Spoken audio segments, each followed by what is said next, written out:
Folks, welcome back to Flatirons Tuning. We're here in the shop with your first week of March edition of the Suba News for you. To start, we're going to go back. We're going to look at one of the stories from last week. We now have the February sales numbers. We're going to dive into that and a couple other stories. Before we get into it, I want to say just make sure you like, subscribe to the channel, hit that hype button if you're watching on mobile. But we've got too much to talk about. We've got to dive right into it. So, first and foremost, Subaru Heritage Program. You guys have spoken. Subaru, we're going to make this really easy for you. I'm going to be as clear as possible. We put this show up last week, but then we did a story just showcasing the Subaru Heritage Program. That was one of our biggest posts maybe ever. It's incredible. Even looking aside from our YouTube page, just on our socials, Instagram and Facebook, 126,000 views, 4,300 likes, 1,400 shares. You guys, the comments, I mean, you guys have made it abundantly clear. You guys love your Subarus. You want to keep them in good shape. You want to keep them running, looking new, looking great.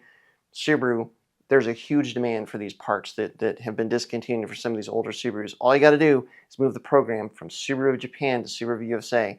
And again, you guys have spoken. There's a huge demand here. So hopefully Subaru sees it. It's as clear as day. I think Subaru has to do this. If you agree, let us know in the comments below, and hopefully, this blows up again just to, help get the message across to Subaru. Now, because it is the first week of March, we have got sales numbers from February for Subaru. So let's take a look at those real quick. There was a lot of weather in February, and so they were saying that did affect some sales. WRX, first and foremost, 1,018 WRXs sold in February.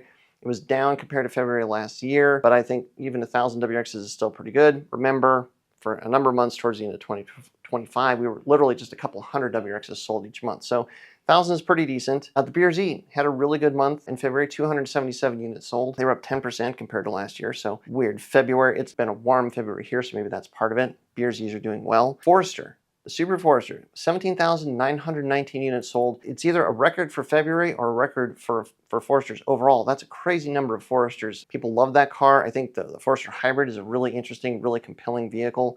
The numbers are clear. You guys love your Foresters, and it's just crushing it. The interesting one that I'll throw out here at the end is the Solterra. 733 Solterras sold, just a couple hundred behind the WRX.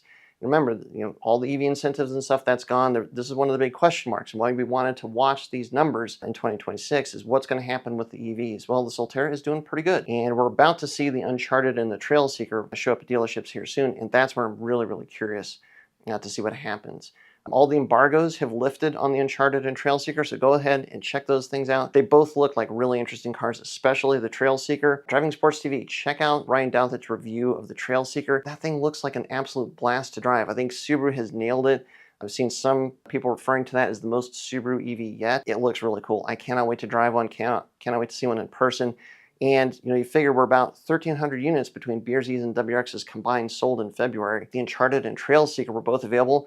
It could very well be that we're going to see them selling more EVs than the performance models combined. And I mean, would you call the Trail Seeker a performance model? I kind of think so. That's a whole nother conversation to have. We've got too much to talk about. Can't delve into it. Let us know what you think in the comments below. Related to EVs, let's talk batteries, because one of the big concerns when EVs first started to be mass marketed or mass adopted was battery life. Are they going to even last 7 years, 5, 7 years, 10 years? Well, now that there's more EVs out there, there's a lot more coming back off of lease. There's a lot more old EVs, higher mileage EVs to get a sense of what's happening with the batteries. The stories keep coming out that the batteries are lasting longer than expected, and the latest one was from NPR that came out yesterday. They were looking at about 30,000 EVs that were between 2 and 4 years lease returns. The vast majority of them had less than 5% battery degradation between that 2 to 4 years. That's huge. There's another part of the survey where they looked at a bunch of older and higher mileage EVs, and they're all between like 90, 92% and above battery life. So it seems like the batteries in these EVs are lasting a lot longer than was originally expected, and they just keep getting better, as the manufacturers learn what the batteries want as far as, being temperature controlled, preconditioning for charging, how they're charged, and, how they're discharged and that sort of thing. I think the battery life is just going to continue to improve, and I think that's a huge, huge positive.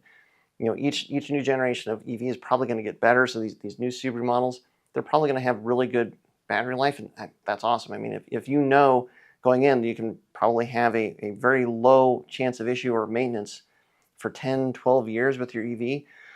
That's a great place to start, and if it gets better from there, that's awesome. So I think this all is coming out at a good time when Subaru is now moving more into this EV space with these good offerings. So yeah, gonna pay attention to that and see if there's any new developments on the battery frontier. Now let's move to our next story, which is the Carmudgeon Show.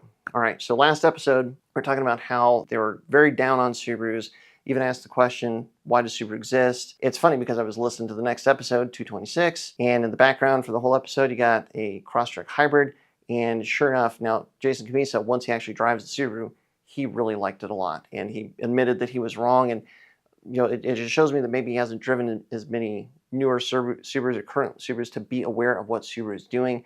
You, as you're watching this, you know that Subaru, they just make great cars, and they're unique cars. It's kind of an if you know vehicle.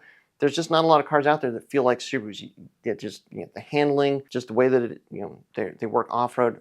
The things that Subaru does, kind of only Subaru does for the most part.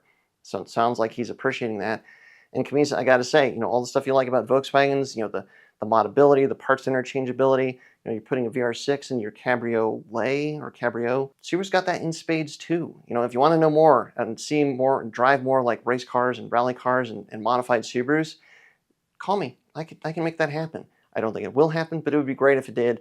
I think the more that you know about Subarus, the more that there is to like. And of course, you watching at home, you already know this. But it's good to kind of see, somebody that was really down on Subarus, once they experience them and kind of get a more clear picture, they see what there is there to like. And I think that speaks a lot to what Subaru's doing currently with their cars. Okay, last story. This is an exciting one for us here at Flatiron's Tuning. Alex and Rhiannon Gelsomino, they have something called the Oz Pro Rally Advanced Rally Training class that they're putting on at a number of Subaru dealerships. And Flatiron's Tuning and Flatiron Subaru are working with the Gelsominos to put it on at Flatiron Subaru, I believe May 24th, at the end of May. So if you're involved in rally, if you're looking at being a co-driver, you want to get more involved. If you're a driver, if you've driven in rally and you want to get some more instruction, get some more tips on how to go faster, how to be more effective, more comfortable with it, the Oz Pro Rally Driving School is happening at Flatiron Subaru May 24th.